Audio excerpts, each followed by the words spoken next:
Kitty పార్టీలప్పుడు గానీ friends gather అయినప్పుడు గానీ ఈ స్పాట్ ఇట్ అనే గేమ్ ఆడండి. ఇది మస్తు ఫన్ ఉంటది, ఫుల్ ఎంజాయ్ చేస్తాము. చూడడానికి సింపుల్ గా ఉంటది కానీ ఫుల్ కన్ఫ్యూజింగ్ కూడా ఉంటది. చిన్న పిల్లల కాడ నుంచి పెద్దవాళ్ళు కూడా ఈ గేమ్ ఆడొచ్చు. స్పాట్ ఇట్ గేమ్ రూల్స్ ఏంటో చూసేయండి. ఫస్ట్ గేమ్ పేరు స్పాట్ ఇట్. రూల్స్ ఏంటంటే 2 players కావాలి అండ్ నేను 2 కార్డ్స్ ఇలా వేస్తాను. ఆ 2 players ఈ 2 కార్డ్స్ లో ఐడెంటికల్ థింగ్ ఎవరైతే ఫస్ట్ స్పాట్ చేస్తారో వాళ్ళకి 2 కార్డ్స్ వెళ్తాయి. అలా by end of the deck ఎవరి దగ్గర మాక్సిమం ఉంటాయో వాళ్ళు విన్నర్. అది వదిలేసి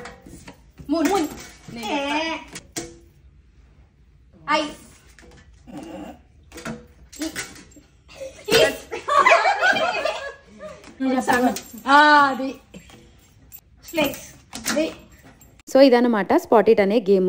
ఏం లేదు, సింపుల్ రూల్ ఏంటి అని అంటే హోస్ట్ ఒక 2 కార్డ్స్ ఇస్తుంది. ఆ 2 కార్డ్స్ లోపల కామన్ థింగ్ మనం పాయింట్అవుట్ చేసి ఆ కార్డ్స్ మనం తీసేసుకోవాలి. ఇట్లా లాస్ట్కి వచ్చేసరికి హైయెస్ట్ నెంబర్ ఆఫ్ కార్డ్స్ ఎవరికైతే వస్తాయో వాళ్ళు విన్నర్ అనమాట. ఈ స్పాట్ ఇట్ గేమ్ ఆన్లైన్ లో అయితే అమెజాన్ లో ఉంది, ఇన్ స్టోర్ అయితే టార్గెట్, వాల్మార్ట్, ఫ్రెడ్మైర్ ఇట్లాంటి స్టోర్స్ లో కూడా ఉంటుంది. ఇది చాలా రీజనబుల్, $3 to $5 లోపలనే ఉంటుంది. ఈసారి మీ కిట్టి పార్టీలో ఈ గేమ్ ట్రై చేయండి, మస్తు మజా వస్తుంది. మరిన్ని వీడియోస్ కోసం స్టే ట్యూన్.